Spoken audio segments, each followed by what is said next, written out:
இந்த சைவ சமயம் கூறக்கூடிய அனாதி நித்திய பொருள்கள் 5 என்று நம்ம சொன்னோம். பொதுவாக அதில் முதல்ல பதி, அப்புறம் பசுக்கள், அப்புறம் ஆணவம் சொன்னோம். பதி பசு பாசம்னு இதை நம்ம சொல்கிறது வழக்கம். இதை விரித்து பார்க்கும் பொழுது ஆணவ மலம் கண்மம் மாயைன்னு விரியும். ஆணம் கண்மம் மாயை என்று விரியும். மொத்தம் 5 பொருள்கள் நம்ம நித்திய பொருள்களாக சொல்வது வழக்கம். உயிரோடு கூடவே நமக்கு ஆணவ மலமும் இருக்கிறது. உயிர் எப்போ அனாதியாக இருந்ததோ அன்றையிலிருந்து அது ஆணவ மலத்தோடு கூடி தான் இருக்குன்னு பார்த்தோம். ஆணவ மலத்தோடு கூடி இருக்கும் பொழுது கூடவே மாயை மலமும் கண்ம மலமும் சேர்ந்து தான் உயிருக்கு இருக்குது.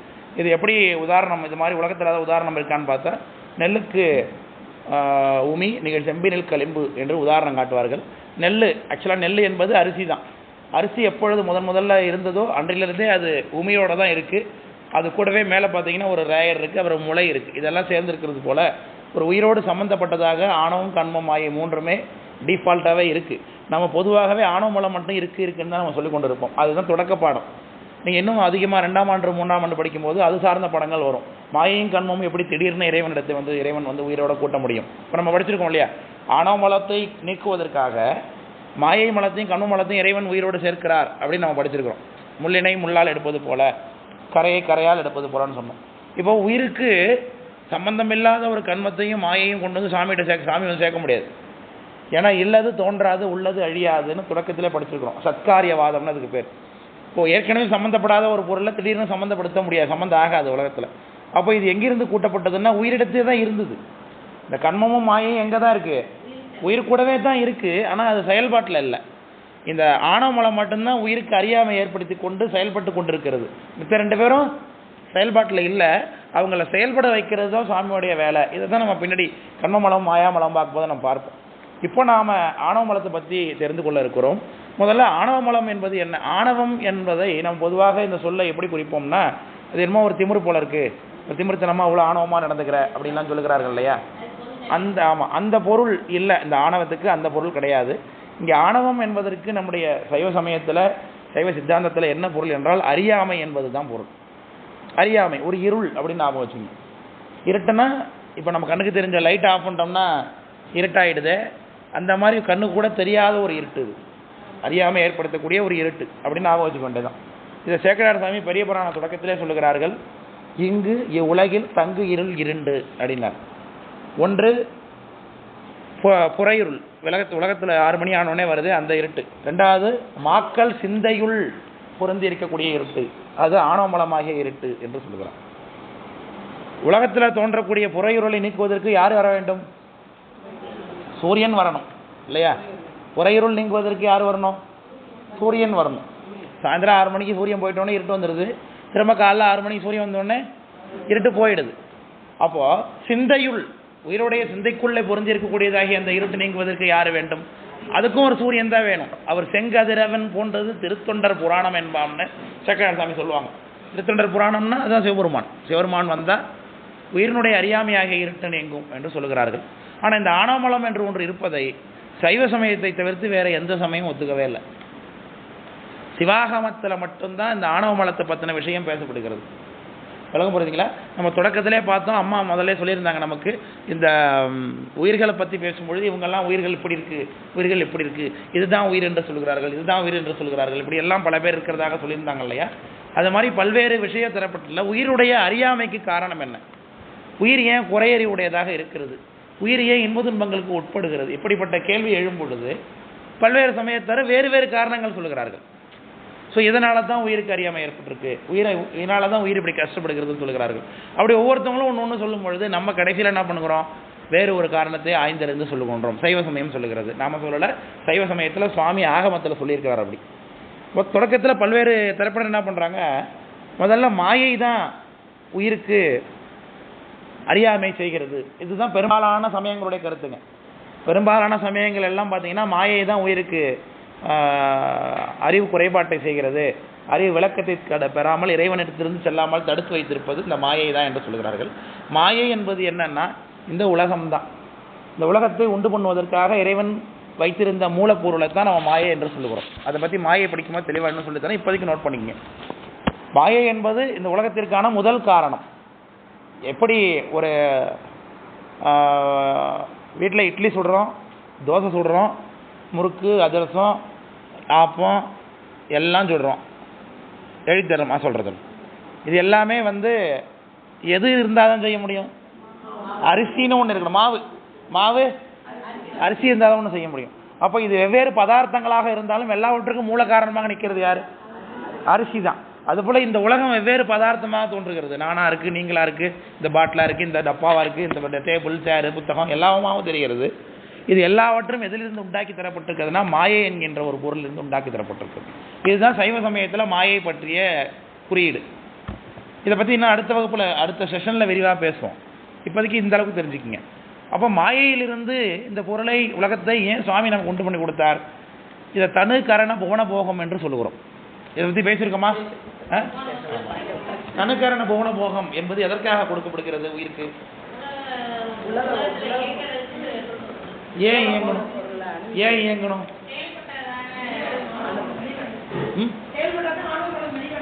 மெலிவடையும். Very good. இந்த உலகம் எதற்காக கொடுக்கப்பட்டிருக்கு? ஆணவ மலம் மெலிவடைவதற்காக. வெரி குட், நல்ல வார்த்தை. கொடுக்கப்பட்டிருக்கு. அப்போ அந்த ஆணவ மலம் மெலிவதற்காக கொடுக்கணும்னா ஆணவ மலத்துடைய தன்மை என்னன்னு சொன்ன? அறியாமை. வெரி குட், இருட்டு. அப்போ இருட்டு குறையணும்னா கொடுக்கப்பட்ட பொருள் என்னவா இருக்கணும்? வெளிச்சமா இருக்கணும். அப்ப மாயை என்ன பொருள்? வெளிச்ச பொருள். இருள் விளக்குன்னு சொல்லுவாங்க. அது இருள் விளக்கு. விடிவாம் அளவும் விளக்கணைய மாயை அப்படிம்பாரு மாசிவாச்சாரியர். எப்படி? விடிவாம் அளவும் விளக்கணைய மாயை.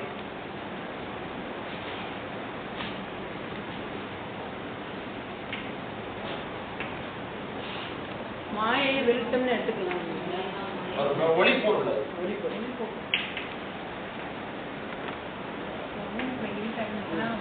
ஒரு விளக்கு வைக்க.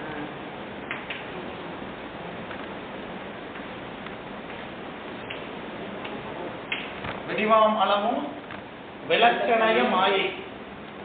எப்படி பொழுது விடிகிற வரைக்கும் நம்ம விளக்கு வச்சுக்கிறோமோ, பொழுது வெடிச்சதுக்கு பிறகு விளக்கு வச்சிருப்பானே அவனாவது லைட்டு போட்டு வச்சிருப்பாங்களா? வெளிச்சம் 10 அதனால போட்டு வச்சிருக்கோம். அது வேற. வெளியில கிரவுண்ட்ல போட்டுருப்பாங்க லைட்டு நைட்ல. இப்போ போட்டு வச்சிருப்பாங்களா? காலைல 6 மணிக்கு அனுப்பிச்சிடுறாங்க. ஏன்? சூரிய வந்துட்டார் இல்லையா? அப்போ நமக்கு பெரிய வெளிச்சம் கிடைக்காத வரைக்கும் ஒரு சிறிய வெளிச்சத்தை நம்ம பயன்படுத்திக் கொள்கிறோம் இல்லையா? அப்போ ஆணவ மலத்திலிருந்து உயிர் நீங்க வேண்டும். ஆணவ மலத்திலிருந்து உயிர் வெளிப்பட்டு வருவதற்காக ஒரு பொருள் சாமி ஒரு உதவியாக கொடுக்கிறார். ஸோ அது எப்படி இருக்கும்? அப்போ நிச்சயமா அது ஒளித்தன்மையோடு தான் இருக்கும், ஒளிப்பொருளாகத்தான் இருக்கும். விளக்கம் புரியுதுங்களா? ஸோ ஒளிப்பொருள் தான். அதுக்காக அதை பின்பற்றி கொண்டே இருக்க முடியாது. அதுக்குதான் உதாரணம், நைட்லாம் எனக்கு இந்த விளக்கு வெளிச்சம் கொடுக்குது, இதை நான் எப்படி அமைக்கிறது அப்படி யாராவது வருத்தப்படுவாங்களா காலையில் இல்லையா? அது வெளில வந்தோடனே அதை விட்டுட்டு தானே அடுத்த இடத்துக்கு போயிட்டே இருப்பாங்க. இதுதானே உலக வழக்கம். அதுபோல் நமக்கு மாயை இங்கே உலகம் இந்த உடம்பானது உயிருக்கு விளக்கத்தை கொடுத்தாலும் சிவபெருமான் வந்த இடத்துல இதையும் நம்ம விட்டுட்டு போயிடணும். இதுதான் மாயை பற்றின கான்செப்ட். நான் அடுத்த பற்றி விரிவாக பேசுவேன். இப்போ மாயை நமக்கு அப்போ அறியாமை ஏற்படுத்துதா? இல்லை, அறியாமையிலிருந்து ஒரு விளக்கத்தை தான் கொடுக்குது. நிச்சயமா அது என்ன பண்ணல, நமக்கு உயிருக்கு பாதிப்பை ஏற்படுத்தவில்லை. ஆமாம் தானே? சொல்றது விளங்குது இல்லையா? அப்போ மாயை அறியாமை கொடுக்கக்கூடிய பொருள் என்ற கான்செப்ட் தப்பு. இறங்க முடியுதா? அந்த மாதிரி சொல்ற சமயத்தில் உள்ள கருத்துலாம் என்னப்பா தப்பு அப்படின்னு நடக்கும். மாயை உயிருக்கு விளக்கத்தை தான் கொடுக்கும். அது எப்போ என்ன பண்ணாது? அறியாமையை கொடுக்காது. அப்போ மாயை அறியாமையை கொடுக்குன்னு சொன்னா அவனுடைய கருத்து என்ன? தப்பு. உங்களுக்கு நான் சொல்றது புரியுதில்ல? இப்போ புரிஞ்சிருச்சு இல்ல? அடுத்தது கர்மமலம். வினை தான் உயிருக்கு துன்பத்தை கொடுக்குது, வினை தான் உயிருக்கு அறியாமை கொடுக்குது, வினை தான் இறைவனிடத்திலிருந்து உயிரை பிரித்து வச்சுட்டு சேராம பண்ணுது அப்படிங்கிற மாதிரி கான்செப்ட் சொல்லக்கூடியவங்க இருக்காங்க. இப்போ நான் ஒரு விஷயத்தை பண்றேன். ஒரு லட்ச ரூபாய் என்கிட்ட இருக்குது. அந்த 1 லட்ச ரூபாயை வச்சு நான் ஏதோ ஒரு பிசினஸ் சம்திங் பண்ணணும்னு பண்றேன். பண்ணி முடிச்ச உடனே எனக்கு அதில் ஒரு பெரிய நஷ்டம் ஆகிப்போச்சு. நஷ்டம் ஆன உடனே எனக்கு இப்போ திரும்ப அதை பிஸ்னஸ் பண்ணணும்னு நினைப்பேன். உடனே திரும்ப ஒரு 2 லட்சம் தயார் பண்ணிக்கிட்டு திரும்ப நான் அதே பிஸ்னஸ் ட்ரை பண்ணுறேன். திரும்பவும் எனக்கு அதில் சில பல தவறுகள் நடக்குது. திரும்ப நான் அதில் என்ன பண்ணுறேன்? நஷ்டமாயிடுறேன்.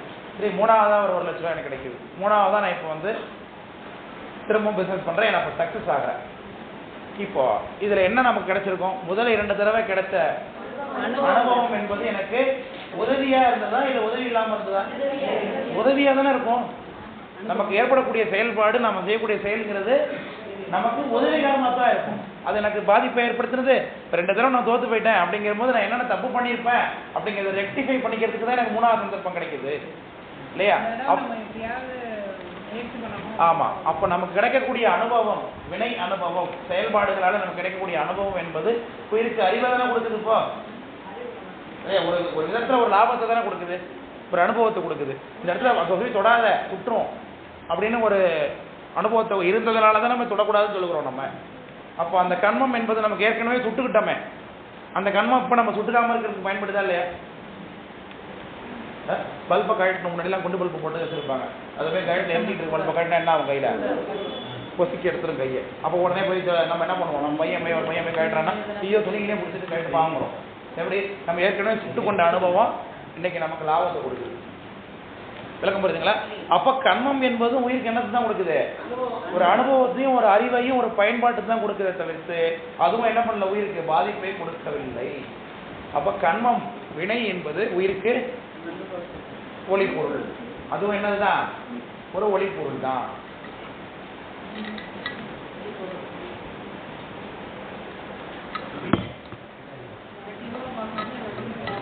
ஆமா, வேதத்துல இந்த மாயை பத்தி கண்மத்தை பத்தி தெளிவா பேசப்பட்டிருக்கு. ஆணவலத்தை பத்தி வேதத்துல மறைபொருளாகத்தான் பேசப்பட்டிருக்கு. அதனாலதான் வேதத்தை வைத்து கொண்டு உண்டாக்கிய சமயங்கள்ல ஆணவம் ஒன்று இருக்கிறத பத்தி அவன் கண்டறிந்து பேச முடியல. ஆகமத்துல சுவாமி பதி, பசு, ஆணவம், கண்மம், மாயைன்னு 5ஆக பிரித்து தெளிவாக சொல்லுகிறார். இதுல 5ல நமக்கு எல்லாருக்கும் கண்ணுக்கு நேரம் தெரிஞ்சது பாருங்க, உலகம் மாயை, அது ஒரு மாயைப்பா, அது உனக்கு தெரியாதா, என்ன சினிமாலாம் பார்க்க போற, சினிமாலாம் பெரிய விஷயம் அப்படின்னு நம்ம சொல்லிக்கொண்டோம். ஏன், கண்ணுக்கு தெரியுது, நம்ம இது பார்க்க போனா தப்பு தான் அப்படிங்கிற அனுபவ பொருளாக கண்ணுக்கு தெரியுது மாயை சம்பந்தமான விஷயம். கண்மம் என்பது அனுபவத்தில் தெரியுது, இது செஞ்சா இது நடக்கும், இது தப்பு அப்படிங்கிறது தெரியுது. இது ரெண்டுமே உலகத்தில் எல்லாருக்கும் தெரியுது, அதனால அதை மட்டுமே பிடித்து கொண்டிருக்கிறோம். ஆனால் இது ரெண்டுமே உலகத்தில் உள்ளபடியே ஒளிப்பொருள்.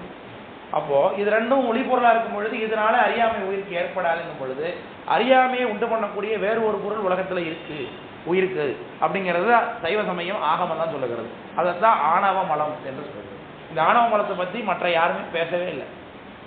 ஏன்னா அவங்களுக்கு அந்த அளவுக்கு அறிவிலக்கமே ஏற்படல. அந்த சமயத்தை உண்டு பண்ணவங்களுக்குலாம் அந்த அளவுக்கு அறிவிலக்கம் ஏற்படவே இல்லை. சொல்றது விளக்குதுங்களா சொன்னது? ஆணவ மலத்தை பற்றி என்ன, ஆணவ மலம்னு ஒன்று இருக்குங்கிறத ஏன் ஏற்றுக்கணும் அப்படிங்கிறத நான் உங்கள்கிட்ட சொல்கிறேன். இப்போ உலகத்தில் மொத்தம் நித்தியமே 5 பொருள் இருக்குன்னு சொன்னோம். 5ல் முதல்ல சுவாமி, அவர் உயிருக்கு அறியாமை ஏற்படுத்துவாரா? உயிருக்கு அறிவைத்தான் கொடுப்பார். அவர் உயிர் தான் அனுபவம் படக்கூடிய பொருள். இது அறியாமை ஏற்படுத்தாது, அறிவையை உண்டு பண்ணிக்காது. ரெண்டுமே இல்லை, சார்ந்ததா மன்னம் தன்மையை அடையும். 3ஆவதாக சொல்லக்கூடியது ஆணவம், 4ஆவது சொல்லக்கூடியது கண்மம், 5ஆவது சொல்லக்கூடியது மாயை. இது 3 பேரில் யார் இப்போ உயிருக்கு அறியாமை ஏற்படுத்துகிறாங்கிறது தான் இப்போ டிஸ்கஷன் இல்லையா? 3 பேரில் யார் இப்போ அறியாமை ஏற்படுத்துகிறா உயிருக்கு? ஆனோ. ஏன் மாயை அறியாமை ஏற்படுத்தாது? அது ஒரு ஒளிப்பொருள்னு சொன்னேன், அது விளக்கத்தை கொடுக்குது. வெரி குட், அந்த கான்செப்டை புரிஞ்சுக்கிட்டீங்களா? புரியுதுங்களா? அதே மாதிரி கண்மமும் என்பதும் அதுவும் ஒரு ஒளிப்பொருள் தான். அப்போ அதுவும் என்ன பண்ணாது, உயிருக்கு அறியாமையே கொடுக்காது. அப்போ அறியாமையை கொடுக்கக்கூடியதாக இருக்கக்கூடிய ஒரே ஆள் யாராக தான் இருப்பாரப்பா? ஆணவ மூலம். அவர் தான் நிகழ் செம்பினில் களிம்பு நெல்லிக்கு குமி என்பது போல அனாதி தொட்டே உயிரோடு இருக்கக்கூடியவர். அறியாமையை செய்து கொண்டு இருக்கிறார், அறியாமை செய்து கொண்டு இருக்கிறார். விளக்கம் புரியுதுங்களா? இப்போ உயிருக்கு சதசத்து சிதசித்து அப்படின்னு பெயர் இருப்பதாக அம்மா சொன்னாங்க. அப்போ அறியாமையே இருக்கு, அறியந்தன்மையும் இருக்கு உயிருக்கு. ஆமாம் தானே? அப்போ உயிருடைய தன்மை அறிவுடைய தன்மையா அறிவற்ற தன்மையா அப்படின்னு கேள்வி வரும். ரெண்டு சேர்ந்துருக்கு நம்ம சொல்ல பண்றோம். ஆனால் உள்ளபடியே உலக இயற்கைன்னு ஒன்று பார்த்தான்னா ஒரு பொருளுக்கு ஒரு இயல்பு தான் இருக்கலாம் என்று சொல்லுகிறது. ஒரு பொருளுக்கு ஒரு இயல்பு தான் இருக்க முடியும். அதன்படி பார்த்தா உயிருக்கு என்ன இருக்கலாம்? ஒன்று அறியாமை அதனுடைய குணமாக இருக்கலாம். இப்போ ரெண்டும் இருக்குது. இப்போ ரெண்டும் எனக்கு இருக்குது சார். இப்போ நான் உங்கள்கிட்ட பாடம் நடத்துகிற குணமும் என்கிட்ட இருக்குது. இப்போ வீட்டில் போய் உட்காந்து என் பிள்ளையை கொஞ்சிக்கிட்டு அவனுக்கு விளையாட்டு காமிச்சிக்கிட்டு ஜாலியாக விளையாடுறது மாதிரி என்னை பார்த்தீங்கன்னா இவராக பாடம் நடத்துறாரு அப்படிங்கிற லெவலுக்கு இருக்கக்கூடிய எனக்கு தன்மை இருக்குது. இப்போ 2 தன்மை இருக்குது. இப்போ 2த்துல எது எனக்கு உண்மையான குணமாக இருக்கும்? 2 தன்மை என்கிட்ட இருக்குது. இப்போ இங்கே வந்தால் இது நடக்குது, அங்கே போனால் அது நடக்குது. 2த்துல எனக்கு அங்கே வீட்டில் நான் எப்படி நடந்து போனால் அதுதான் என்னுடைய பெரும்பான்மை குணம் இல்லையா? இப்போ அதுதான் என்னுடைய சொந்த குணமாக இருக்கும். இது உங்களுக்காக நான் ஏற்படுத்தி கொள்ளக்கூடிய ஒரு குணம். ஆமாம் தானே? சொல்கிறது விளங்குதா இல்லையா? உதாரணத்துக்கு சொல்கிறேன், இதெல்லாம் உங்களுக்கு புரிஞ்சு கொள்வதற்காக. அப்படி ஒரு பொருளுக்கு என்னதான் இருக்கும்? ஒரு குணம் தான் அதனுடைய இயல்பாக இருக்க முடியும். இன்னொன்று இப்போ நீங்கள் என்னோட சேர்ந்து இருக்கிறதுனால நான் உங்களுக்கு டீச்சராக வந்து உட்காந்துருக்கேன். அப்போ இன்னொரு இயல்புங்கிறது எதனால் உண்டாகும்? வேறு பொருளோட சேர்க்கையினாலே உண்டாகும். எதுவாக இருந்தாலும் குற்றமாவோ குணமாவோ ஒரு பொருளுக்கு இருக்கக்கூடிய தன்மை என்பது ஒரு தன்மை தான் இருக்கணும், அதுதான் இயல்பு. அந்த தன்மை கெட்டுனதுன்னா அந்த பொருள் இல்லாமல் போயிடும். இப்போ தண்ணீர் அப்படி இருக்குன்னா தண்ணீருக்கு இயல்பு என்ன? குளிர்ச்சி தான் இயல்பு. தண்ணீர்னா அதை சுட வச்சுட்டா தண்ணீர்னு சொல்ல மாட்டேன், வெந்நீர்னு நம்ம சொல்லுவோம் இல்லையா? அப்போ தண்ணீருங்க தன்மை ஏன் சொல்லப்படல? அப்போ குளிர்ச்சி போயிட்டுது, அதனால அதை தண்ணீர்னு சொல்றது. நெருப்பு சேர்ந்துருக்கிறதுனால அது என்னவா இருக்குப்போ? வெந்நீராக இருக்கு. இப்போ தண்ணீரோட இயல்பு தன்மையாகி குளிர்ச்சியை நீக்கிவிட்டோம்னா அது தண்ணீர்னு சொல்றது இல்லை அப்போ, இல்லையா? அரிசியை தண்ணியில் கொட்டி வேக வச்சுட்டீங்க, அதுக்கு பிறகு அரிசின்னு சொல்கிறீங்களா? அதை சோறு சாதம்னு சொல்கிறோம். ஏன்? அரிசினா கடினத்தன்மையோடு இருக்கக்கூடியது. அப்போ அந்த தன்மை கெட்டு போனோடனே அது அரிசியாகவே இல்லாமல் போயிட்டு பார்த்தீங்களா? அப்போ ஒரு பொருளுடைய இயல்பான குணம் எதுவோ அது கெட்டு போனதுன்னா அந்த பொருள் என்ன போயிடும்? இல்லாமல் போயிடும். அந்த பொருளே இல்லாமல் போயிடும். போ அரிசி இல்லையே, அப்போ சோத்து பானையில் அரிசியை தேட முடியுமா? விளக்கம் புரியுதுங்களா? இப்போ சோறு அப்படிங்கிற தன்மை எடுத்துங்க, அதில் தண்ணி சேர்ந்து இருந்து அது ஒரு பிசு தன்மையோட அமுக்கனா நசுங்கக்கூடிய தன்மையோட இருந்தால் தான் சோறு இல்லையா? அதுலேருந்து அந்த வெந்த தன்மை எடுத்துட்டோம்னா அது வேறு அரிசி ஆகிடும். அப்போ சோறுன்னு சொல்லுவீங்களா? அதை சொல்ல மாட்டோம். அப்போது ஒரு பொருளுக்கு ஒரு இயல்பு தான் இருக்க முடியும், அந்த இயல்பை நம்ம நீக்கிட்டோம்னா அந்த பொருளே இல்லாமல் போயிடும். விளக்கம் புரியுதுங்களா சொல்கிறது? அப்போ தன்மை கெட்டு போனதுன்னா இந்த பொருள் இல்லாமல் போயிடும். எப்படி தண்ணீருக்கு குளிர்ச்சியை நீக்கிட்டால் அது தண்ணீரே இல்லாமல் போயிடுதோ, எப்படி அரிசியை வேக வச்சுட்டிங்கன்னா அது அரிசியே இல்லாமல் போயிடுதோ, விளக்கம் புரியுதுங்களா? அது மாதிரி எல்லா பொருளும் உலகத்தில் ஒரு தன்மை தான் இருக்க முடியும். ஆனால் இந்த உயிருக்கு பாருங்கள் 2 தன்மை சொல்லப்பட்டது, சதசத்து சிதசித்து. அப்போ 2த்துல ஏதாவது ஒன்று தான் அதுக்கு இயல்பாக இருக்கும், இன்னொன்று எதோடைய சேர்ந்ததுனால அதுக்கு ஏற்பட்டிருக்கு. விளக்கம் புரியுதுங்களா? சரி, இப்போ உயிருக்கு எது உண்மையான குணமாக இருக்கும்? அறிவு தான் இருக்க முடியும். Very good. அறிவு தான் உயிருக்கு. இப்போ அறியாமை இருக்கு, ஆணவ மலத்தினுடைய சேர்க்கை இருந்ததுனால அதுக்கு அறியாமை ஏற்பட்டுருக்கு. சார், இப்போ ஒரு சந்தேகம் உங்களுக்கு வரணும். என்னன்னா, ஆணவ மலத்தை என்னைக்கு உயிரோட சேர்ந்து நீங்க சொன்னீங்க? பிறவிக்கு வர்றதுக்கு முன்னாடியே இருக்குன்னு சொல்லிவிட்டீங்க. அதாவது தொடக்கத்தில் உயிர் என்னைக்கு இருந்ததோ அன்னையிலேருந்தே இருக்குன்னு நீங்கள் சொல்லிட்டீங்க. அப்போ அவன் தானே சேர்ந்ததுன்னு நீங்கள் சொன்னீங்களா இல்லையாப்பா? ஒரு பொருள் இன்னொரு தன்மை பெற்று இருக்கணும், அதுக்கு ஒரு பொருளோட சேர்ப்பு இருந்தால் தான் அது வேறு தன்மையை பெற்று நிற்கும்னு இப்போ சொன்னீங்க நீங்கள். இப்போ ஆணவ மூலம் என்னைக்கு சேர்ந்தது? தனியாக ஒரு நாள் சேர்ந்தது? அது கேட்குற கேள்வி புரியுதா? அப்போ சேர்ந்ததுன்னு நீங்கள் பயன்படுத்தினீங்கன்னா அதுக்கு முன்னாடி கொஞ்ச நாள் இல்லாமல் இருந்ததுன்னு அர்த்தமாயிடும். விளக்கம் நான் சொல்கிறது கேட்குற கேள்வி புரியுதா? அப்போது புரியல சொல்கிறது, புரியுதா? ஆணவ மலத்தை நீங்கள் சேர்க்கையினாலே உயிருக்கு அதே இப்போ உயிருக்கு அறியாமை இருக்குன்னு சொன்னீங்க, அறிவும் இருக்குன்னு சொல்லிட்டீங்க. இப்போ அறியாமை உயிருக்கு எப்படி ஏற்பட்டிருக்குன்னு சொன்னீங்க? ஏதோ ஒரு பொருளால் சேர்க்கையினாலே ஏற்பட்டிருக்கு. நீங்கள் அது எந்த பொருளுக்கு கேட்டு நீங்கள் ஆணவ மலம்னு சொல்லியாச்சு. வெரி குட், அது வரைக்கும் சரி. இப்போ சேர்ந்தது அப்படின்னா அதுக்கு முன்னாடி சேராமல் இருந்ததுன்னு அர்த்தம் அதான் இல்லையா? கொஞ்ச நாள். அப்போ ஆணவ மலம் அப்படி இல்லவே இல்லையா உயிருக்கு? அதையே சேர்ந்ததுன்னு சொல்லணும். ஆணவ மலம் அனாதியிலேருந்தே இருக்கு. சரிதா சொல்கிறது? அனாதியிலேருந்தே இருக்கக்கூடிய ஒரு பொருளை ஏன் இயல்புன்னு சொல்லக்கூடாது? நான் பிறந்ததுலேருந்தே எனக்கு ஒரு பொருள் என் கூடவே இருக்குங்க, அதை ஏன் என்னோட இயல்பாக கொள்ளக்கூடாது? இடையில சேர்ந்ததை ஏன் நீங்கள் சொல்கிறீங்க? நான் கேட்குற கேள்வி புரியுதா? இப்போ கர்ணனுக்கு கவச குண்டலம் இயல்பையா இயல்பா சேர்க்கையா? இயல்பு. அவன் பிறக்கும் போதுலேருந்தே கூடவே தான் இருக்கு. இப்போ அதை நீக்கினதுக்கு பிறகு கர்ணனுடைய தன்மை கெட்டு போச்சு. அவன் தோல்வியடைறதுக்கு ஒரு காரணமாகவே போயிட்டுது. அது இப்போ விளக்கம் புரியுதுங்களா? கர்ணனுக்கு இடையில சேர்ந்தது அந்த இது கவச குண்டலம் பிறக்கும் போதுலேருந்து இருந்தது. அப்போ அதனோட இயல்புன்னு நீங்கள் சொல்கிறீங்களா இல்லையா? அதே மாதிரி ஆணவ மூலம் உயிருடைய ஆணவ மூலம் உயிர் ஆரம்பத்திலேருந்து இருக்கும் போதுலேருந்தே கூடவே இருக்கக்கூடிய பொருள்னு சொல்கிறீங்க, சேர்ந்ததாக இருக்குன்னு சொல்கிறீங்க. இடையில சேரல. இடையில சேராமல் தொடக்கத்துலேருந்தே ஒருத்தர் இருக்கார், அவரை ஏன் சார் நீங்கள் இடையில சேர்ந்ததுன்னு சொல்லணும்? நான் கேட்குற கேள்வி உங்களுக்கு புரியுதா புரியல? இதுக்கான விடையை நான் உங்களுக்கு சொல்லி கொடுத்துட்டேன் அப்போ. ஆனால் நீங்கள் அதுக்கு திரும்ப ரீகால் பண்ணால் புரிஞ்சு போயிடும். ஏன் அதை நம்ம இடையில சேர்ந்த பொருள் போல் சொல்லுகின்றோம் அப்படின்னா, ஒரு பொருளுக்கு ஒரு தன்மை தான் இருக்கணும், உயிருக்கு அறிவு தன்மை தான் இருக்கணும். இப்போ அறியாமை ஆணவ மலத்தை சேர்க்கையினாலே வந்ததுன்னு சொல்லுகின்றோம் இல்லையா? சரி, இப்போ ஆணவ மலம் நமக்கு இடையில என்னைக்கு சேர்ந்தது? முன்னாடியிலேருந்து சேர்ந்ததா இடையில சேர்ந்தா நமக்கு தெரியாது. ஆனால் ஆணவ மலம் நீங்கின இடத்து உயிர் என்ன ஆகும்? ஆணவ மலம் நீங்கின இடத்துல உயிர் என்ன ஆகும்? என்ன ஆகும்? வியாபகாரியை பெறும், சுத்த நிலையை அடையும், இறைவனுடைய திருவடியை அடையும். இப்போ உயிருடைய தன்மை கெட்டு போயிடுதா, நல்லா பூஸ்ட் ஆயிருக்கா? நல்லா இருக்கு. அப்போ கூடவே ஒருத்தன் இருந்தான், அது என்னைக்கு இருந்தோ அன்னையிலேருந்தே ஒருத்தன் கூட இருந்தான். அவன் இன்னைக்கு போயிட்டோன்னா இவன் இப்போ கெட்டு தானே போயிருக்கணும். இப்போ தண்ணீருடைய தன்மை குளிர்ச்சி கெட்டு போனோடனே தண்ணீர் கெட்டு போச்சுன்னு சொன்னேன். அரிசியினுடைய தன்மை போனோடனே அரிசி கெட்டு போய் அரிசி இல்லைன்னு சொன்னேன். அப்போ ஆணவமளவும் கூடவே இருந்தார், அது உண்மை. ஆனால் அவர் நீங்கள் நடத்து உயிருக்கு என்ன ஏற்படலைப்பா? பாதிப்பு ஏற்படலை. ஒளித்தன்மை தான் ஏற்பட்டிருக்கு, சுத்தத்தன்மை தான் ஏற்பட்டிருக்கு, இறைவனுடைய தன்மையை திருவடி கூடக்கூடிய தன்மை தான் ஏற்பட்டிருக்கு. அதனால தான் அவர் என்னன்னு சொல்கிறோம், நம்ம நிச்சயமாக ஆனால் உயிரோட சம்மந்தப்பட்ட பொருள் அவர் இல்லை. ஏன்னா அவர் நீங்கின இடத்துல உயிருக்கு என்ன ஏற்படலை? பாதிப்பு ஏற்படலை. கர்ணனுக்கு கவசகுண்டலம் நீங்கும் போது என்ன ஏற்பட்டது? பாதிப்பு தானே ஏற்பட்டது. அப்போ உயிருக்கு ஆணவமலை இயல்பாக இருந்ததுன்னா நீங்கின இடத்துல பாதிப்பு ஏற்பட்டிருக்கணுமா, ஏற்பட்டிருக்கா? ஆமாம், சேர்ற பொருளுடைய தன்மை தான்.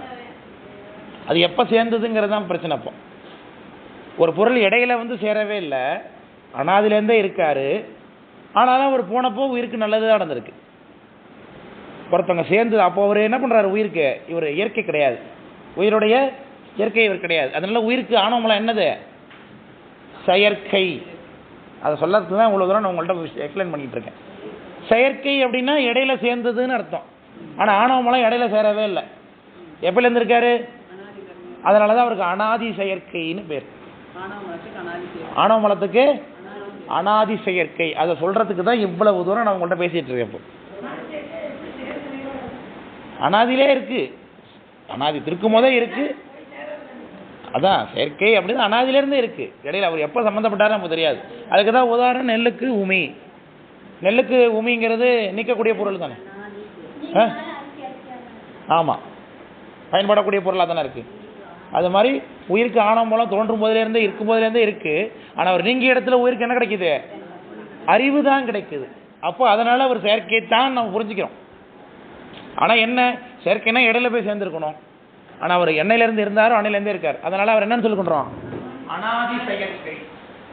புரிஞ்சது இல்லையா? அப்போ சொன்ன கான்செப்ட்.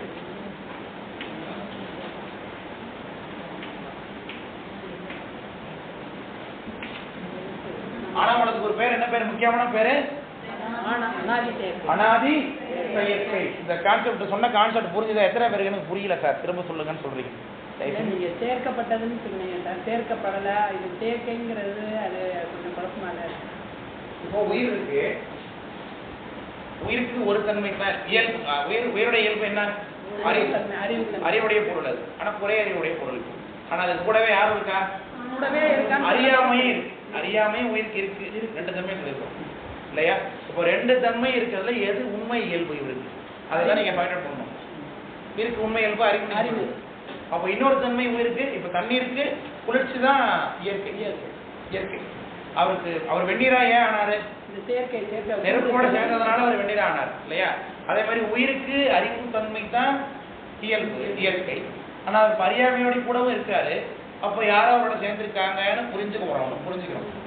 இப்போ சேர்ந்தது அப்படின்னாலே நமக்கு என்ன ஆகும்? இடையில சேர்ந்துருக்கோம். ஆனால் அந்த ஆணவமலத்தை பாருங்க, இடையில சேரவே இல்லை.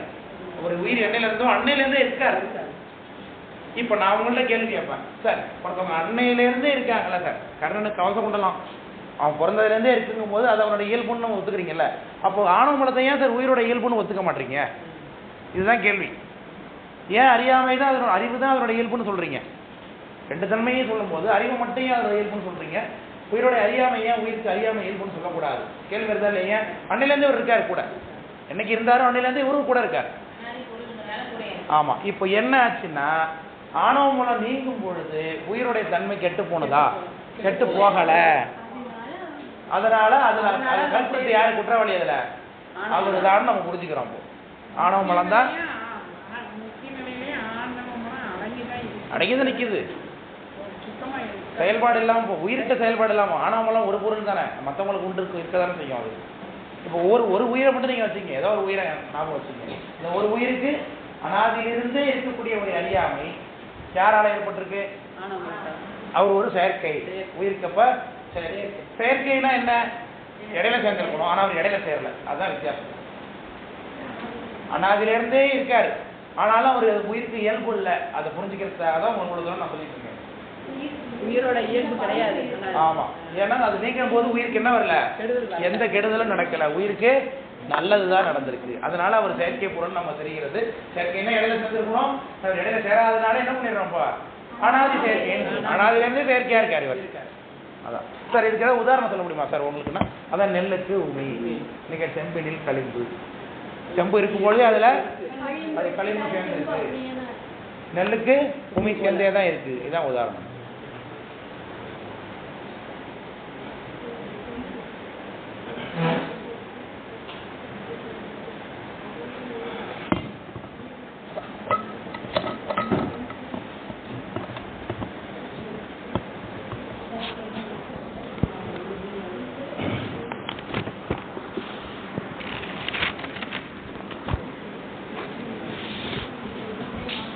ஆணவ மலத்தினுடைய தன்மை என்ன, அதை பத்தி பேசப்போம். ஆணவ மலம் இருக்குங்கிறத உங்களுக்கு நிலைநாட்டி கொடுத்துட்டேன் இல்லையா, அதுக்கு நம்ம பிரச்சனை இல்லை. உங்களுக்கு இப்போ உயிருக்கு அறியாமை நிகழ்த்ததுக்கு காரணம் என்ன சார் அப்படின்னு உங்கள்கிட்ட வந்து கேள்வி கேட்டு ஒரு மாயை தான் உயிருக்கு அறியாமை நிகழ்த்ததுன்னு ஒருத்தரும் ஒன்று சொல்றாங்க. நீங்க என்ன சொல்றீங்க அப்போ?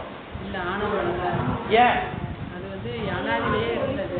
மாயை வந்து ஒளிப்பொருள், வெரி குட், அப்படி சொல்லணும். நீங்க எப்படிடா ஒளிப்பொருள் உங்களை கேட்டால் என்ன சொல்லுவீங்க? இந்த உடம்பு தான் மாயை, உயிருக்கு இந்த உடம்பு இருக்கிறதுனால அறிவு நிகழ்தா, அறிவு நிகழாம இருக்காப்பா? அறிவு நிகழ்வு. நைட்டு தூக்கும் போது உடம்போட இருக்காமா, உடம்பு இல்லாம இருக்காமா? உடம்போட தான் இருக்கும். இல்ல, உயிர் வெரி குட். சென்ற வகுப்புல நடத்திருக்கேன். அதனாலதான் அடுத்தடுத்து அந்த வகுப்பு இருக்கணும், கையோட இருக்கணும்னு சொல்றது. தூங்கும் போது இன்னொன்னு உடம்போட தான் தூங்குவோம். உடம்ப கட்டி வச்சுட தூங்குறோம், உடம்போட தான் தூங்குறோம். ஆனா உடம்பு கையில உயிருக்கு கைப்பற்றின பொருளா இருக்கா? இல்ல. கையை யாராவது தூக்கி கீழப்பட தெரியுமா? தூங்கும் போது தெரிய மாட்டேது. ஏன் தெரியல? உயிருக்கு உடம்பு அப்ப இல்ல, கையில இல்ல, அனுபவத்துக்கு இல்ல. விளக்க முடியுதுங்களா? இப்ப எதுக்கு இந்த கேள்வி கேட்க வந்தோம்? நாம உடம்பு இருந்த போது உயிருக்கு இப்போ நல்லா முடிச்சுட்டு இருந்தீங்க, 9 மணி வரைக்கும் சாப்பிட்டு உட்காந்து பேசிட்டு டிவி பார்த்துட்டு இருக்கீங்க, நல்லா இருக்கு நல்லா இருக்கு நல்லா இருக்கு அப்படின்னு பேசிட்டு இருக்கோம். கிட்ட கழிச்சு அப்படியே தூங்கிடுறீங்க. இப்போ திரும்பி சீரியல் தெரியுமா? அப்போ தூக்கும் போது ஏன் தெரியல? ஏன் தெரியல? உடனே போயிட்டீங்க. அப்ப என்ன கையில் இல்லை உங்கள்கிட்ட? அப்போ உடம்பு இல்லை. தூக்கும் போது கையில உடம்பு இருக்கா? இல்ல. உடம்பு இல்லாதனால உங்களுக்கு அறிவு நிகழல. ஆமா தானே? பக்கத்துல என்ன நடக்குது உங்களுக்கு தெரிஞ்சுக்க முடியல. அப்போ உடம்பு இருந்தாதான் உங்களுக்கு அறிவு நிகழும். இந்த உடம்பு மாயா காரியமான பொருள், மாயை. அப்ப மாயினாலே உயிருக்கு என்ன நடக்குதுப்பா? அறிவு நிகழ்கிறது. விளக்க முடியுதுங்களா? இதே மாதிரிதான் கர்மத்தினால. அப்போ ஆணவ மலம் அப்படிங்கறத உயிருக்கு அறியாமை செய்யக்கூடிய பொருள் அப்படிங்கிறத புரிஞ்சுக்கிட்டீங்க இல்லையா? அதுக்கு என்ன பேர் சொன்னோம்? அனாதி சேர்க்கைன்னு ஏன்னு சொன்னோம்? அதை அது வந்து கெட்டு போகும்போது கூட அது நல்லது செய்து உயிருக்கு எந்த தீங்கும் நடக்கல. அதனால அனாதி அது பாட்டுக்கு இருந்துட்டு இருந்தது. இருக்கும்போது உயிர் பாதிப்படைஞ்சிருந்தாரு. ஒருத்தர் நீங்கும் போது இப்போ எனக்கு நோய் வந்துருக்குங்க. எனக்கு ஒரு குழந்தை வந்து பிறக்கும் போதுலேருந்து ஒரு நோயோடய பிறந்திருக்கு. அவர் 10 வயசுல ஒரு ட்ரீட்மெண்ட் பண்ணி அந்த நீக்கிட்டாங்க. எனக்கு எல்லாருக்கும் இயல்பு என்ன? 2 கை இருக்கணும், அதில் 10 விரல் இருக்கணும், 2 கால் இருக்கணும், 10 விரல் இருக்கணும், தலை இருக்கணும், 2 காது முட்டை எல்லாம் இருக்கு. இதுதானே இயல்புன்னு சொல்லுறோம். ஒருத்தருக்கு வந்து கையில் இந்த பக்கம் இன்னொரு கை முளைச்சிருக்குன்னு வச்சுக்கோம். அப்படியே வந்து பிறந்திருக்காரு. அவர் பிறக்கும் போதே 3 கையோட தானே பிறந்தாரு. அது ஒரு இயல்புன்னு சொல்லிடலாம் தானே? இப்போ நான் கேட்குறேன், பிறக்கும் போதே ஒருத்தர் அப்படி பிறக்கும் பொழுது அவர் என்னவா இல்லை, அவர் பாதிப்போட பிறந்திருக்காரு நம்ம சொல்கிறோமா இல்லையா? 3 கை இருக்கு பிள்ளைக்கு, என்னவன்னு தெரிலங்க அப்படின்னு நம்ம பேசிட்டு இருக்கோம். இப்போ 10 வயசு இருக்கும்போது ஆப்ரேஷன் பண்ணி எடுத்துட்டாங்க. அப்போ அந்த கையை இப்போ பிள்ளை இயல்பு நிலைக்கு வந்திருக்கா இல்லை இயல்புக்கு மாறான நிலைக்கு போயிட்டு? இப்போதான் ஒரு இயல்புக்கே வந்திருக்காரு. அதே மாதிரி தான் உயிரும் இருக்கும் பொழுதே ஆணவமலத்தோடவே இருக்கார். இப்ப எப்படி இந்த கை 3வது கை இயல்புன்னு நீங்க சொல்ல மாட்டீங்களோ, அதே மாதிரி அவரும் கூடவே இருந்தாலும் அவர் என்ன பண்ண முடியாது, இயல்புன்னு சொல்ல முடியாது. ஏன்? எப்படி இந்த கை நீங்கும் போது பிள்ளைக்கு இயல்பு தன்மை வந்ததோ அதே மாதிரி உயிருக்கும் ஆணவமலம் நீங்கும் போது இயல்பு தன்மை வந்திருக்கு. அதனால அவர் என்ன செயற்கைன்னு சொல்றீங்களா சார்? அப்பனா எப்ப சார் சேர்ந்தது? அது அனாதியிலிருந்தே இருந்தது சார். அதனால அனாதி செயற்கை. விளங்குதா? இந்த வார்த்தை உங்களுக்கு புரியுது. சும்மா ஆணவமலத்துக்கு அனாதி செயற்கை பேர் எழுதிங்கன்னா எழுதிட்டு போயிடலாம், அவன் பிரச்சனை இல்லை. ஆனால் அது எப்படி நீங்க புரிஞ்சுக்கிறது, என்னைக்கு புரிஞ்சுக்கிறது? அதனாலதான் எவ்வளவு தூரம் சொல்லிருப்பாங்க. விளங்க புரிஞ்சுங்களே? இப்போ ஆணவமலத்துடைய தன்மைகள் என்ன அப்படிங்கிறது ஒரு பாட்டு இருக்கு, அதை சொல்ற நோட் பண்ணுங்க. ஒன்றதாய் ஒன்றதாய் ஒன்றதாய் ஒன்றதாய் அநேக சக்தி உடையதாய்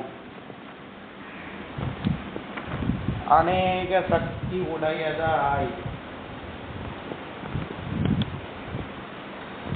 உடனாய்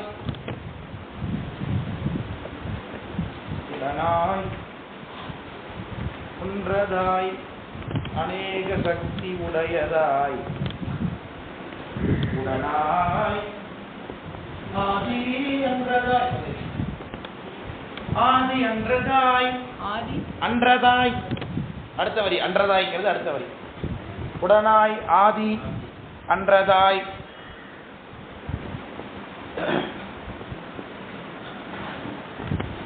ஆன்மாவின்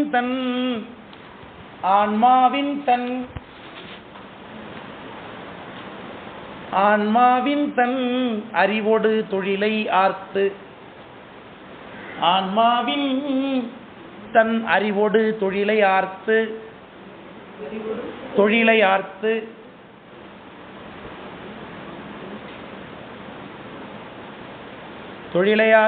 நின்று அடுத்த வரி மூணாவது வரி நின்று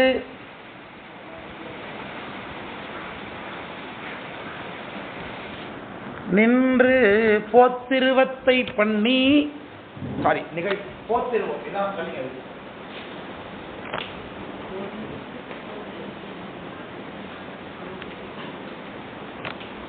பொத்திருவத்தை நிகழ்த்தி செம்பினில் களிம்பு ஏய்ந்து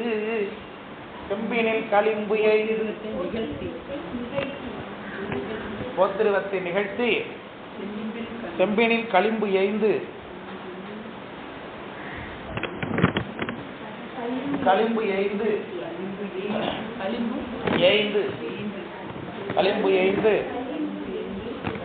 என்றும் அஞ்ஞானம் நாலாவது வரி என்றும் அஞ்ஞானம்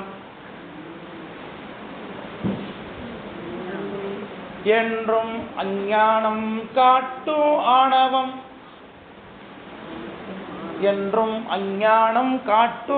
ஆணவம் இயைந்து நின்றே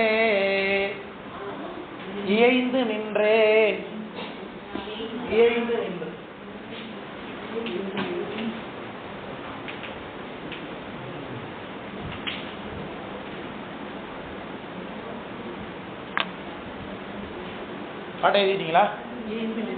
எழுந்து நின்று அவ்வளோதான் பாட்டு. உங்களுக்கு ஒரு ஆணவமலத்துடைய தன்மையை பேசுகிறது இந்த பாட்டு முழுசா தொகுத்து சொல்றாரு. விஞ்ஞான சித்தியாரில் அன்னிஸ் வாச்சாரி சொல்றாங்க.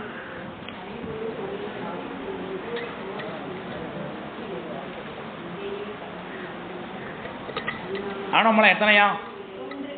ஒன்றுதான் இல்லையா? அதான பாட்டில் இருக்கு. இப்போ நம்ம இங்கே எத்தனை பேர் இருக்கோம்? அதிகபட்சம் எத்தனை பேர்? ஒரு 30 பேர் இருக்குமா? 30 பேருக்கும் மறைச்சிருக்கிற ஆணவமலம் எத்தனை? 30ஆ? ஒன்று தான். ஒரே ஆள் தான் எல்லாரோட அறிவும் மறைச்சிருக்காரு. இப்போ விளக்கம் புரியுதுங்களா? இப்போ ஓரளவுக்கு இப்போ நீங்கள் எல்லாம் முக்திக்கு போயிட்டீங்கன்னு வச்சுப்போம், சிவருமான திருவடி அடைகிறீங்கன்னு வச்சுப்போம் எல்லாரும். இப்போ நான் வீட்டில் இங்கே இருக்கேன்னா இப்போ எனக்கு இருக்கிற ஆணவமலம் இருக்குமா இருக்காதா? இருக்கும். உங்களுக்குலாம் ஆணவமலம் எங்கே போடுது? உங்ககிட்ட செயல்படாமல் இருக்காரு, அவ்வளோதான். விளக்கம் புரியுதுங்களா? அதனால் ஒவ்வொருத்தவங்களும் இருக்காங்க, ஒவ்வொருத்தவங்களும் முத்திக்கு போனாங்க, அவங்கள்ட்ட மட்டும் தான் ஆணவமலம் செயல்படாமல் இருக்கும் அப்படின்னு நடத்தக்கூடாது. அவங்கள்ட்ட மட்டும் நிற்கும், அடுத்தவங்கள்ட்ட தனித்தனியாக இருக்க போடுன்னு நினச்சக்கூடாது. ஒரே ஆணவமலம் தான் எல்லா உயிரோட சம்மந்தப்பட்டிருக்கார். அவர் ஒருத்தர் என்னைக்கு ஒரு அப்டேட் ஆகிறாரோ அன்னைக்கு அவர்கிட்ட ஒரு செயல்பட மாட்டார், அவ்வளோதான். செயல்படாமல் இருந்துக்கிறார். அதை பற்றிலாம் விஷயத்தை தான் இப்போ பேச போகிறோம் நம்ம. அது எத்தனை பொருள்? அது ஆணவமலம் ஒரே பொருள். ஆனால் அவருக்கு எத்தனை சக்தி இருக்காமா? பாட்டில் பாருங்க, அநேக சக்தி. ஒன்றதாய் அநேக சக்தி உடையதாக இருக்கார். எண்ணற்ற சக்தி உடையவராக இருக்கார் அவர். இப்போ என்ன ஒரு விஷயம்னா, சக்தி உடையவர் அப்படின்னாலே ஒரு அறிவுடைய பொருளாக இருக்கணும் இல்லையா? சொல்கிறது புரியுதா இல்லையா? இப்போ எனக்கு சக்தி இருக்கா இல்லையா? அப்போ இருக்குது. அந்த ஆற்றலை நான் செயல்படுத்துக்கிறேன், எனக்கு அறிவு இருக்குது, செயல்படுத்துகிறேன். ஆனால் ஆணவமலத்துக்கு சக்தி இருக்குது, ஆனால் அவர் அறிவற்றவர். எப்படி சார் புரிஞ்சுக்கிறது? இந்த பாட்டில் எடுத்து தூக்கி நான் விட்டேடுறேன். அப்போ இது யார் மேலேயாவது பட்டுதுன்னா என்ன பண்ணும்?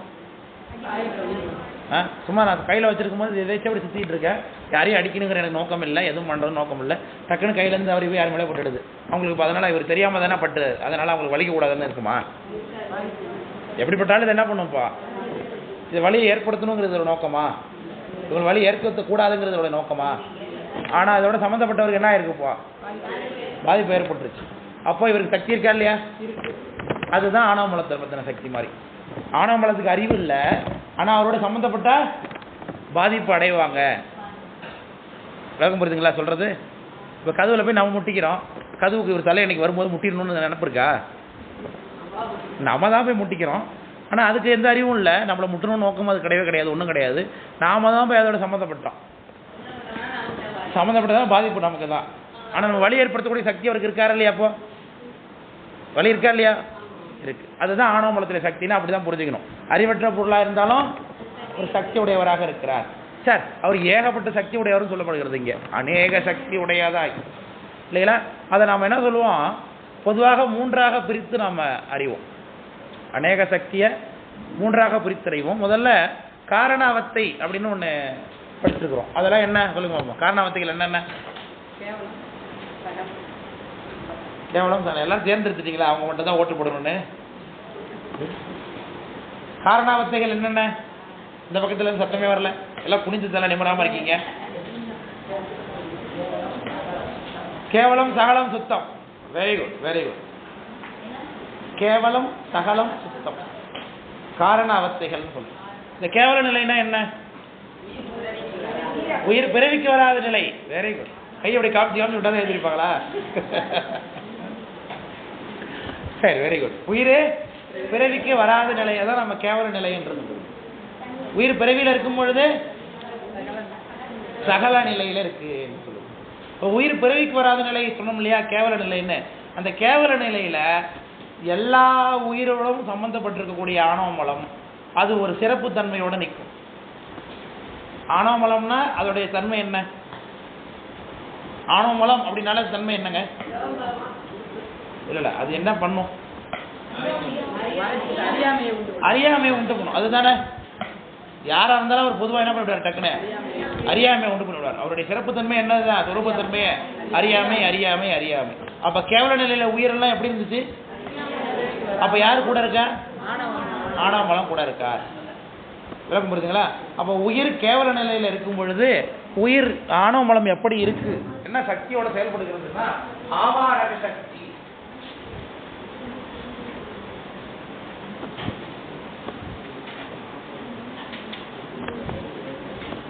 கேவல நிலையில் ஆணவ மலத்துல சக்தி என்ன? ஆவாரக சக்தி. ஆவாரகம்னா எல்லாத்தையும் சகலமா மறைச்சிருக்கிறது. சகலமா மறைச்சிருக்கு. கேவல நிலையில் உயிர்க்கிறது அனுபவம் உண்டா? திருச்சி வாசல் உடை உடை பாவனை அது கிடையாது. ஏன் கிடையாது? தனிச்சிருக்கு, எதுவுமே இல்லாம மட்டும்தான் இருக்கு, கரிகரணமே இல்லை. அப்ப அந்த நிலையில உயிர் சுத்தமா முழு மூடமா மறைச்சு வச்சிருக்கு பாத்தீங்களா? அதுதான் இந்த ஆவாரக சக்தி. இந்த ஆவார சக்தியோட என்ன விஷயம்னா, தான் மறைச்சிருக்கிறதையும் காமிக்காது, தன்னையும் காமிக்காது. ஆணவ மலத்துல சரி கேவல நிலையில உயிர் இருக்கு, அதை வந்து ஆணவ மலம் மறைச்சிருக்குன்னு சொல்றீங்களா? ஆணவ மலம் அப்ப மறைச்சிக்கிட்டு மேல நிக்குமா? இல்ல, ஏன்னா அது உருவம் கிடையாது ஆணவ மலத்துக்கு. கரெக்ட் புரியுதுங்களா? இப்போ உயிரால இதனாலதான் மறைக்கப்பட்டிருக்கோம். இப்ப நம்ம மேல ஒரு போர்வையை போட்டு மூடிட்டு இருக்கிறாங்க. சூரியன் தெரியாத அளவுக்கு. இப்ப நமக்கு தெரியுமா தெரியாதா? மேல ஒரு போர்வை போட்டு மூடி இருக்கிறாங்க சார், என்ன மறைச்சிருக்கு சார்.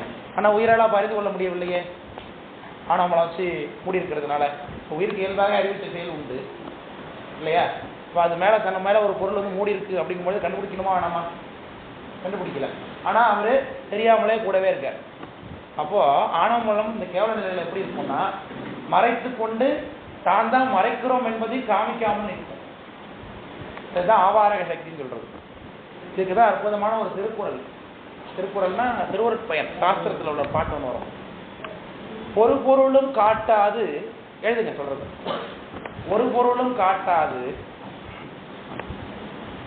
ஒரு பொருளும் காட்டாது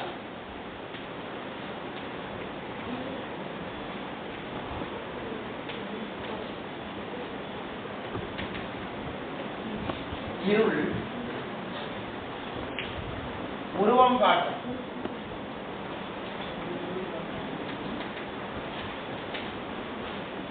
ஒரு பொருளும் காட்டாது இருள் உருவம் காட்டும், இரு பொருளும் காட்டாது இரு.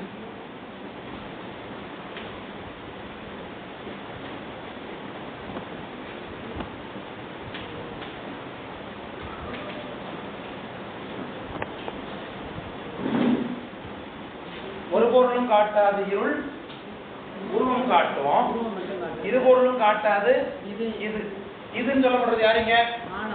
ஆணவ மலம். இப்ப இவருக்கு ஒப்பானவங்க யார சொல்லி பார்ப்போம் இருக்காருன்னு? இருட்டுக்கு ஆணவ மலத்துக்கு இருட்டான ஒப்பான பொருள் யாரு நமக்கு? இருளா இருளா பகலா? இவரு அறியாமை, இருட்டுலயும் அறியாமை தான் இருக்கு. ஒரு இருட்டு அவரு இருட்டு இல்லையா? இப்ப ஆணவ மலத்தை பத்தி தெரிஞ்சுக்கிறதுக்கு நமக்கு ஈக்குவலா ஒரு பொருள் வேணும் இல்லையா? ஊமைப்படுத்தி பார்க்க. அது யாரு? இருட்டு தான். அதான் சொன்னேன், புறையிருள் அகையிருள்னு சொன்னேன். இப்ப புறையிருளுக்கு அகையிருளுக்கு என்ன சார் வித்தியாசம் அப்படின்னு சொல்லும்போது இந்த பாட்டு சொல்றாரு. இப்ப இந்த ரூம் உள்ள நீங்க வரீங்க, ஃபர்ஸ்ட் காலைல 5 மணிக்கெல்லாம் வந்துட்டீங்க, 4 மணிக்கு வந்துட்டீங்க இன்னைக்கு உள்ள காலையில. இங்க பார்த்து ஆளும் வெளியிலாம் இருக்காரு இல்லை, நாளைக்கு காலைல வரீங்க வச்சு. இன்னைக்கு யாரோ அந்த பொருளை அந்த பாட்டில் நான் மறந்து கொண்டு போயிட்டேன், அர்ஜென்ட்டாக எனக்கு வேணுமே வேணும் போய் பாருங்கன்னு சொல்றீங்க. நைட்டு உடனே 10 மணிக்கு வந்து பார்க்குறீங்க, கதவுலாம் காய்ச்சிருக்கு, பாட்டில் இருக்கா பாருங்க அப்படின்னு நான் சொல்கிறேன். வெளில இருந்துட்டு கதவு திறந்து பார்க்குறீங்க, சார் கரண்ட் வேற இல்லை சார், ஒரே இருட்டா இருக்கு அப்படின்னு தெரியல, பொருளையும் தெரியல. ஆனா பொருளை மறைச்சிருக்கிறது யாரு? இப்போ இந்த ரூம்ல கேட்கிறேன், பொருள் இருக்கா இல்லையான்னு தெரியல, ஆனா யாரு மறைச்சிருக்காருன்னு உங்களுக்கு தெரியா தெரியலையா? அதுதான் இந்த பாட்டை சொல்றாரு. ஒரு பொருளும் காட்டாது இருள், உருவம் காட்டும். தான் தான் இருக்கேங்கிறது காமிக்கும். அந்த இருள ஆமா இருள் தெரியுது இல்லையா? இருட்டா இருக்கு சார், இருட்டு தான் மறைச்சது உங்களுக்கு தெரியுதா இல்லையா? இதுதான் சாதாரண இருட்டுக்கான தன்மை. ஆனா இவர் இருக்காரு ஆணவ மலம், இது பொருளும் காட்டாது, எந்த பொருளையும் மறைச்சு வச்சிருக்கு அதையும் காட்டாது, தான் தான் மறைச்சிருக்கோங்கிற இருட்டையும் அது காமிக்காது. இது பொருளும் காட்டாது. இது இருக்க முடியுது ஆணவ மலத்தை பத்தின தன்மை. இருட்டா இருக்கும், தான் தான் அந்த பொருளுங்கிறத மறைச்சிருக்கிறது யாரு அப்படிங்கிறத தான் தாங்கிறதே இது காட்டாது. இருக்க முடியுங்களா? ஒரு பொருளும் காட்டாது இருள், உருவம் காட்டும், இரு பொருளும் காட்டாது இது. அது இரண்டாவது பொருள் என்ன? அதுதான் இரண்டாவது பொருளா காட்டப்படாது. இது தன்னைத்தானே அது காட்டாது. ஆமா, அந்த இருட்டு வந்து நான் இருட்டா இருக்கேங்கிறதே காமிக்கும், எல்லாத்தையும் மறைத்து கொண்டு இருட்டா இருக்கேங்கிறத காமிக்கும். ஆனா ஆணவ மலம் எல்லாவற்றையும் மறைச்சிருப்பாரு, ஆனா இவரு தான் தான் மறைச்சிருக்கோங்கிறதையும் காமிக்க மாட்டார். இதுதான் இவருடைய வல்லமை. ரெண்டு தன்மையும் ஆணவத்துக்கு தான் இருக்கு, புறையர்களுக்கு தான் தெரியுது. உங்களுக்கு இருட்டா இருக்கு சார்ன்னு சொல்றோமே, அப்ப இருட்டு இருக்கிறது தெரியுது, ஆணவமலம் இருக்குங்கிறத நம்மளால சொல்ல முடியுமா? சொல்ல முடியல. யாராவது கூப்பிட்டு வச்சு உங்களுக்கு ஆணவமலம் இருக்கு சார் அப்படின்னு சொன்னோம்னா என்ன சொல்லுவாங்க? அப்பா பைத்தியம் ஏதாவது கேட்க அப்படிம்பாங்க. அவங்க ஆணவமலம் இருக்குங்கிறது நமக்கு தெரியும், நான் படிச்சிருக்கிறோம், நம்மளால காட்ட முடியுமா? இது வரைக்கும் பாரு ஆணவமலம்னு காட்ட முடியல. ஆனால் இரு பொருளும் காட்டாது, இது தன்னுடைய உருவத்தையும் காட்டாது. கோல்டு வாட்டர் இருக்குங்களா, ஜில் தண்ணி ஏதாவது வச்சுருக்கீங்க, அது வெந்நீர் இல்லாத தண்ணி கொடுங்களா. வெந்நீர் குடிச்சு ட்ரை ஆகிட்டு இருக்கோமா?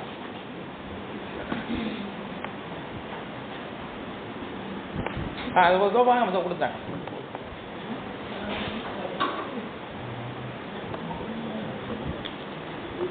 கரெக்ட். இப்போ அடுத்து இன்னொரு போட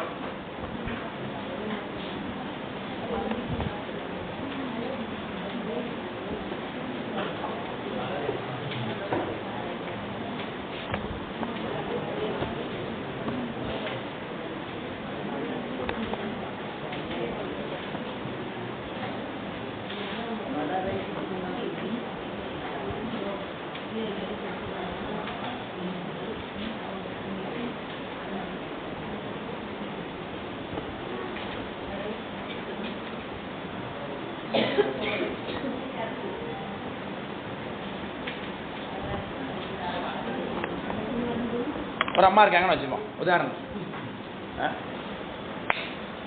அவங்க ஊரில் அப்படி போக வேணாம், ஏன் சரி அப்படியே வச்சுப்போம். ஒரு அம்மா இருக்காங்க, அவங்க ஊரில் அவங்க தொடர்பு வைத்துக்காத ஒரு ஆண்மகனே கிடையாதுன்னு வச்சுப்போம்.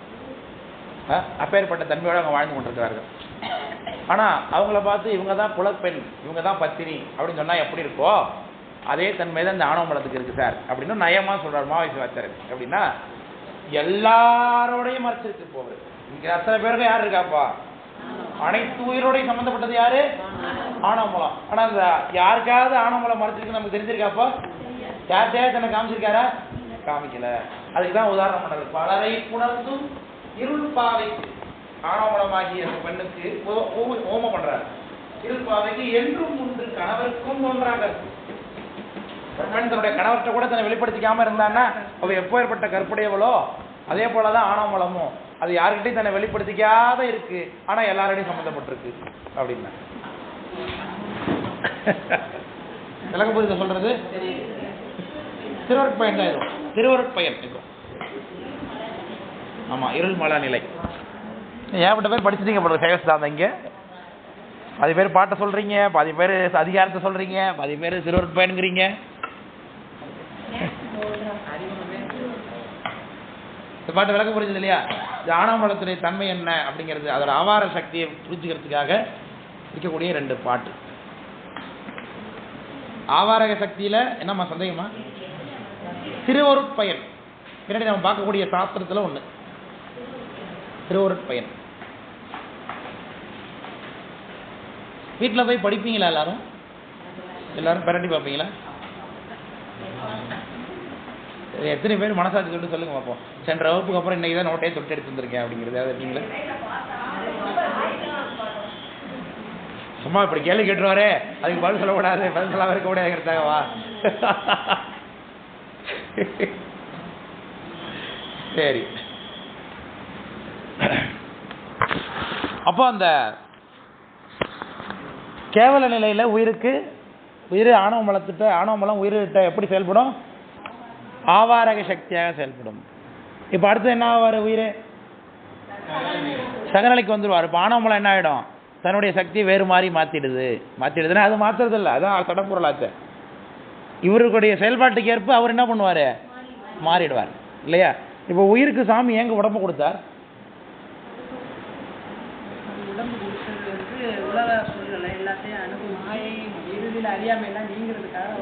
அறியாமல் நீங்கிறதா கொடுத்தார். அந்த பதில் எடுத்துக்கிறேன், சரியா இருக்கு. வேற உயிருக்கு ஏன் இறைவன் உடலை கொடுத்தார்?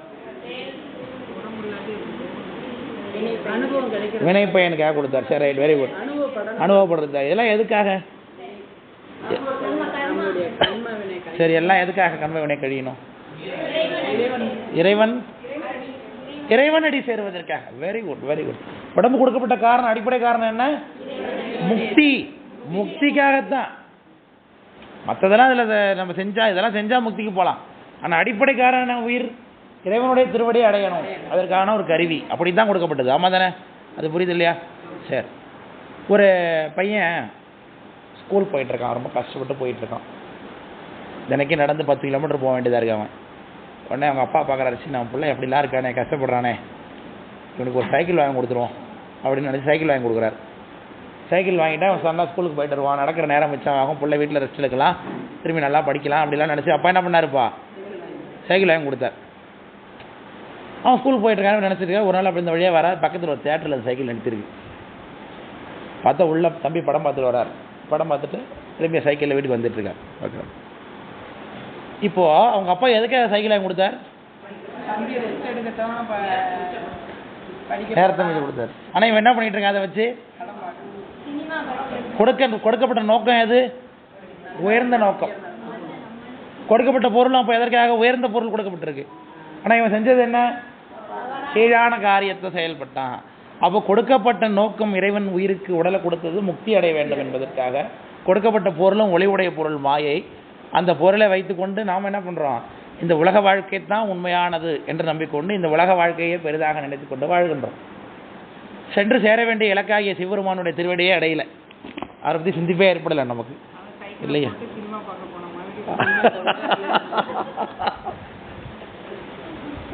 இதில் எத்தனை காலத்தை கழிச்சிருக்கோம் நம்மப்பா?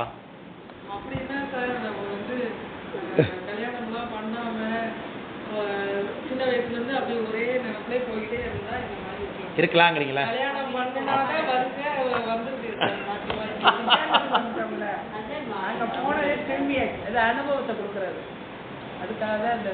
அனுபவம் ஏற்பட்டாதான் அடுத்த பிறகு சுத்திக்கு போவோம். அதுக்காக அப்ப அந்த நிலைக்கு நம்ம போக மாட்டோம். அனுபவப்பட்டா தெரியுது வேண்டாம். எத்தனை பேர் திரும்ப இதே மாதிரி கல்யாணம் பண்ணிட்டு குடும்ப கூட்டியோட வாழணும் ஆசையா இருக்கு அடுத்த ஜென்மத்துல? யாருக்கும் இல்லையா?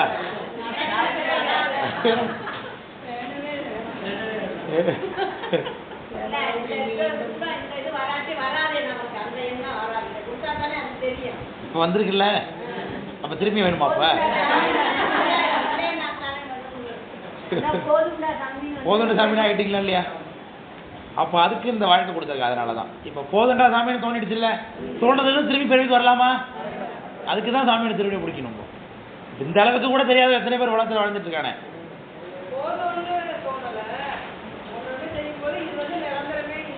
புரிஞ்சிருச்சு. அதான்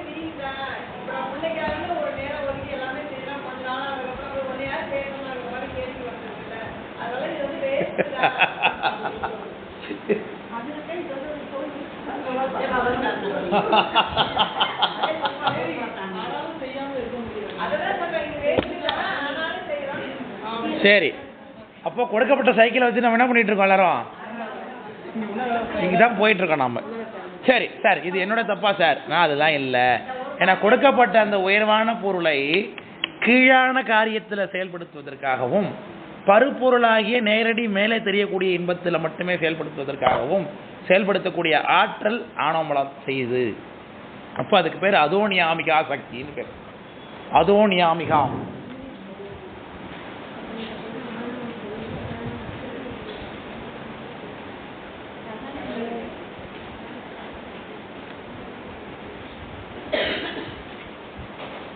அதோனா என்ன தெரியுமா?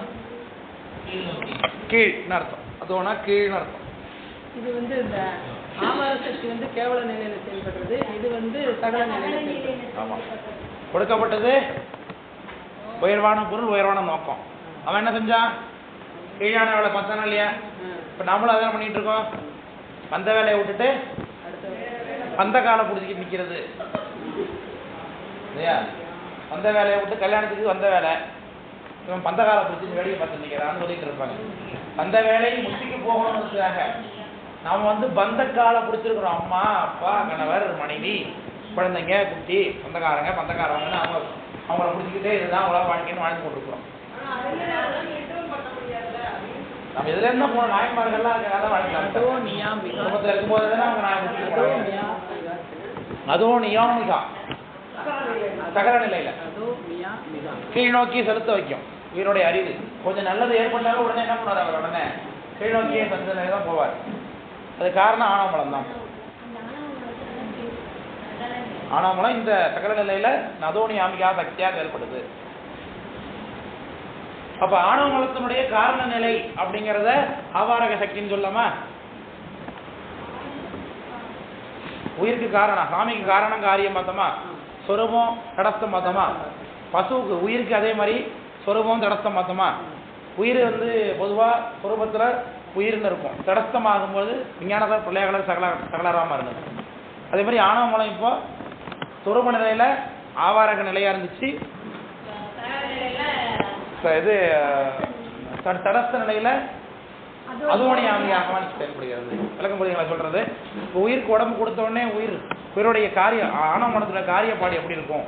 இந்த ஆவாரக சக்தி இந்த அதோநியாமிக சக்தி 8 விதமான காரியப்பாடா நிற்கும்.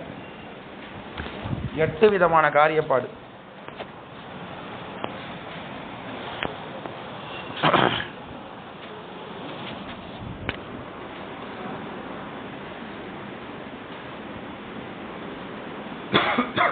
நான் வரிசையா ஒரு 8 சொல்றேன், அதை அப்படியே நோட் பண்ணிக்கங்க. 1 2 3 4 எழுதிக்கிற மாதிரி எழுதிட்டு மட்டும் நோட் பண்ணுங்க. முதல்ல ஃபர்ஸ்ட் ஆணவமலத்தின் காரியப்பாடுகள்னு தலைப்பு எழுதிக்கங்க. ஆணவமலத்தின் காரியப்பாடுகள், சகல நிலையில் ஆணவமலத்தினுடைய காரியப்பாடுகள் அப்படின்னு எழுதிக்கங்க.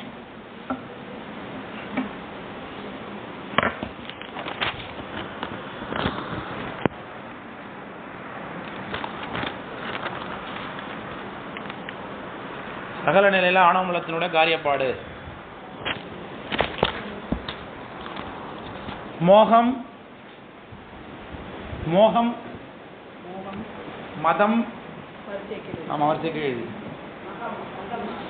மதம், மதம், மோகம், மதம், அராகம், அராகம், மோகம், மதம், அராகம், கவலை. வகுப்புக்கு ஒரு வாரம் வராதவங்கெல்லாம் மிச்சம் அடுத்து கேட்டுருவீங்களா? ஆடியோ கேட்டுருவீங்களா? கேட்பீங்களா? வரவங்க கேட்பீங்களா?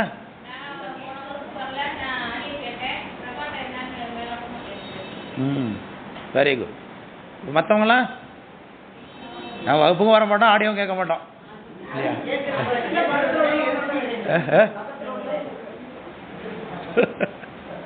சரி. மோகம், மதம், அராகம், கவலை, தாபம். தாபம் தாபம் தாபம் தாபம் ஆமாம்மா, ஒரு மாதிரி விரகம். தாபம் தாபம்.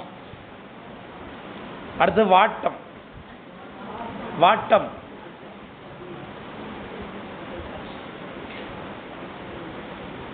விசித்திரம்.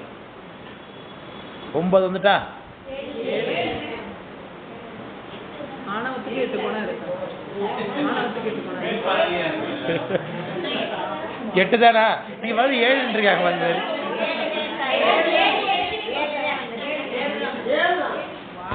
மோகம், மதம், அராகம், கவலை, தாபம், வாட்டம், விசித்திரம்.